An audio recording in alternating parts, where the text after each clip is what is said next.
I've looked at several rare and obscure GameCubes on this channel, but none as unique as this one. Sure, it doesn't have a huge cartridge slot on the top like the NPDP reader, or come in a beautiful exclusive teal color like the NR reader. Nope, this GameCube, oddly enough, is brown, which certainly is unique and is a color we don't typically see on consoles. But it's not what's on the outside that makes this particular GameCube special. It's what's on the inside and the story of how this GameCube came to exist. So let's open this thing up and take a look.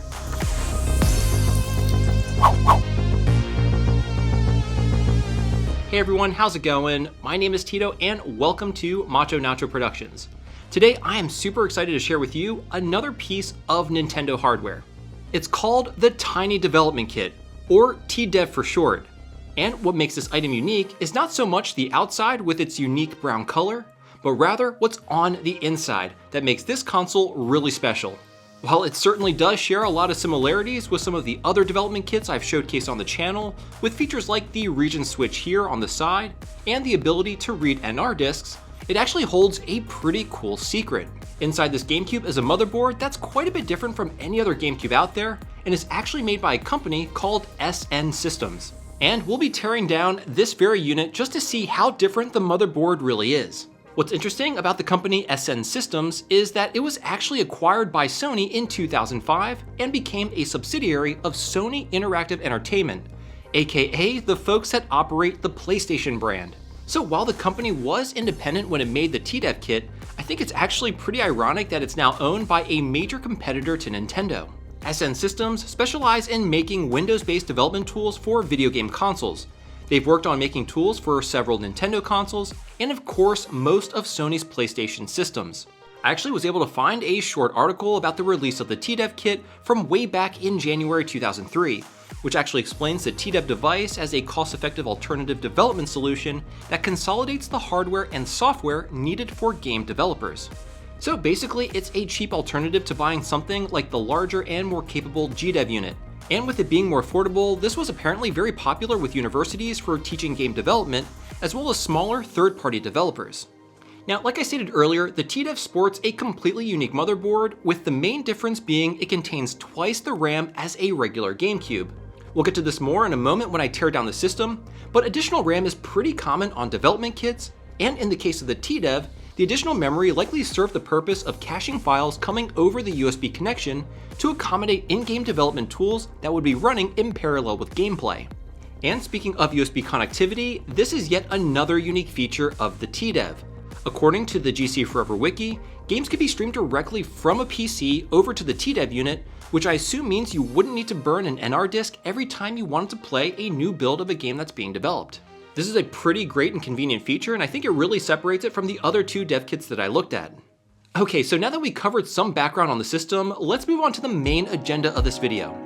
We'll be focusing on three key aspects. Firstly, we'll explore the device's exterior and highlight its distinctive features. Next, we'll power it on and see what it can and can't do. And lastly, we'll tear the console down and take a closer look inside and see the intriguing hardware changes that SN Systems made to the GameCube motherboard.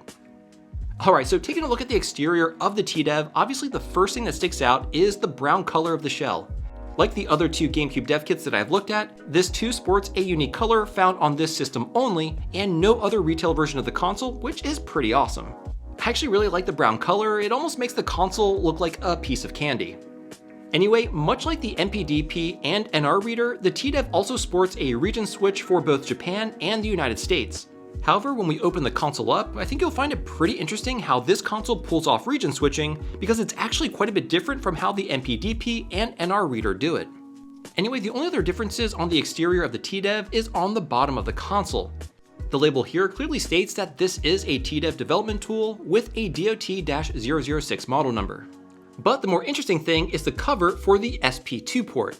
It's black in color and displays the only evidence that I could find that this is indeed a product designed by SN Systems. Here you can see that it says made in the United Kingdom, which is where SN Systems is based. Now, even more interesting than the port cover is the actual USB cable that plugs into it. On one end, we have a normal USB Type A, but on the other end is a small circuit board with a couple integrated chips. The larger one on the left, based on the part number, appears to be a high-speed USB 2.0 peripheral controller from a company called Cypress, which helps interface the Gamecube over USB. And under the green sticker is a programmable logic device from Altera, which I'm guessing is helping facilitate communication between the Gamecube and the PC when they're connected to each other with this cable. Anyway, this PCB really reminds me a lot of the SD to SP2 adapters, which I used to load games from on my modded Gamecube consoles. But this obviously has way more going on. And when it's plugged into the TDEV unit, the specially molded SP2 cover has this very convenient cutout to help protect the wire if it accidentally gets snagged. Pretty cool. Alright, so that's the exterior of the device, but now let's plug it into the TV and turn it on. As soon as it powers up, we're greeted with a pretty simple blue screen with some text and nothing else. However, one thing that immediately sticks out to me is the 48 megabytes written here, which I assume correlates to the amount of memory on board, which again is twice that of a standard Gamecube.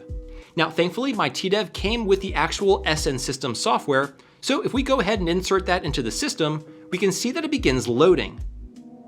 And eventually it launches the SN system software running version 1.4.1.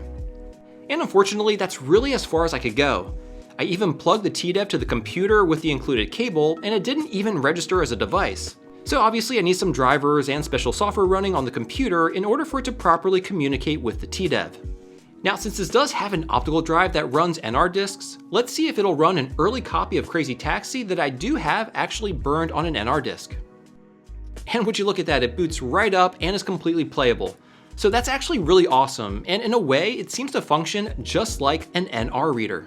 And of course, just like the NR reader, you'll unfortunately not be able to play retail Gamecube games. Anyway, that's about as much as I can do with the TDEV. Without the accompanying software on the PC side, there really isn't any more I can show. Which now brings me to the most important part of the video, the teardown. So let's open this thing up and see what makes this Gamecube so unique. Alright, so opening the TDEV is pretty much just like opening a regular Gamecube.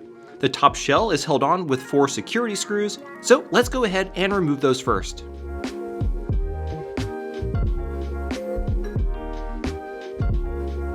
Now before we can remove the top shell, we need to address the anti-tamper sticker, which I'll be removing by heating the area up with my heat gun. If you plan on also using a heat gun, definitely make sure to give yourself plenty of distance away from the shell and use the lowest setting. The last thing you want to do is deform or melt the plastic. Anyway, once the adhesive has softened, the sticker should peel away fully intact. Now we can carefully remove the top shell, being cognizant of the wire connected to the region switch.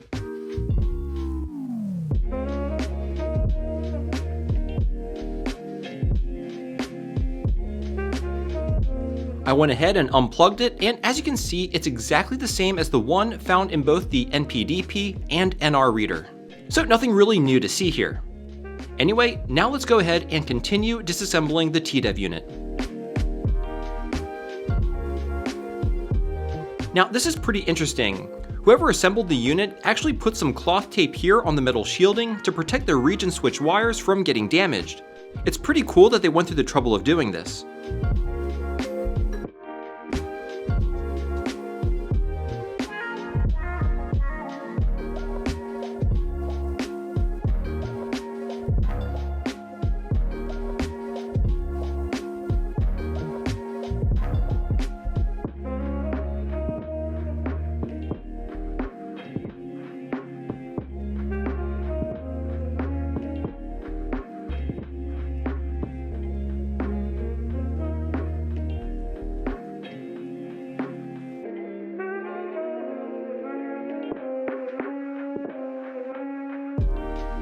Now after lifting the disk assembly off, we get our first glimpse at the unique motherboard.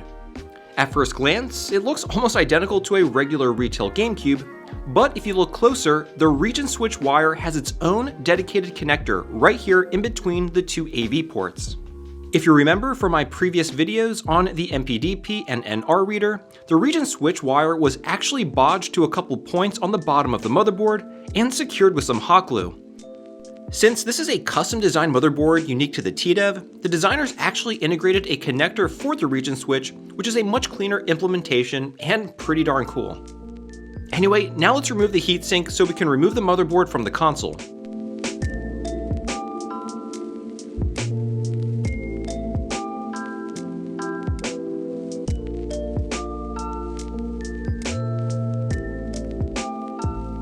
Now you want to do this carefully. I actually warmed the heatsink with my heat gun to loosen the adhesion of the thermal pads. Here I'm cleaning off the old pad material, which I will be replacing with brand new ones.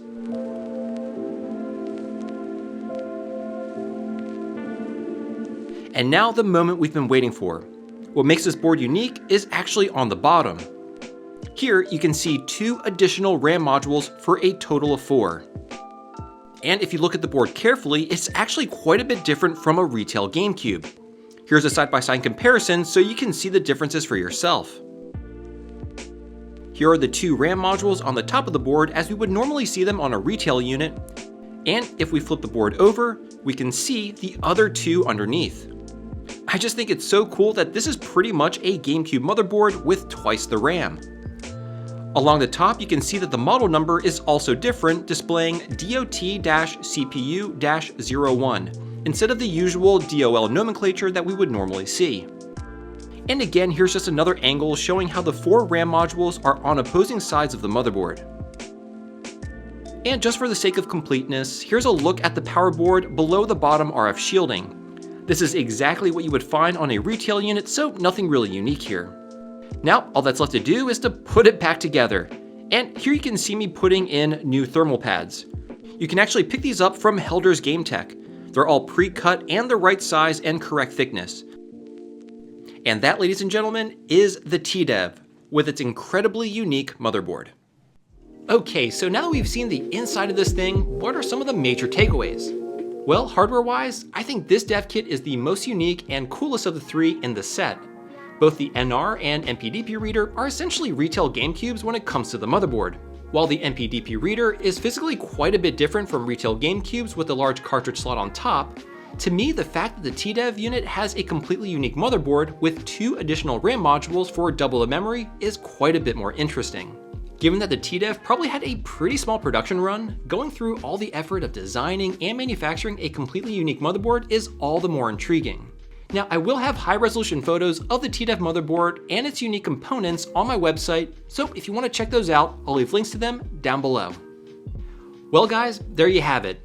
The Tiny Development Kit from SN Systems, a remarkable piece of Nintendo hardware that showcases the company's dedication to providing developers with innovative and cost-effective tools.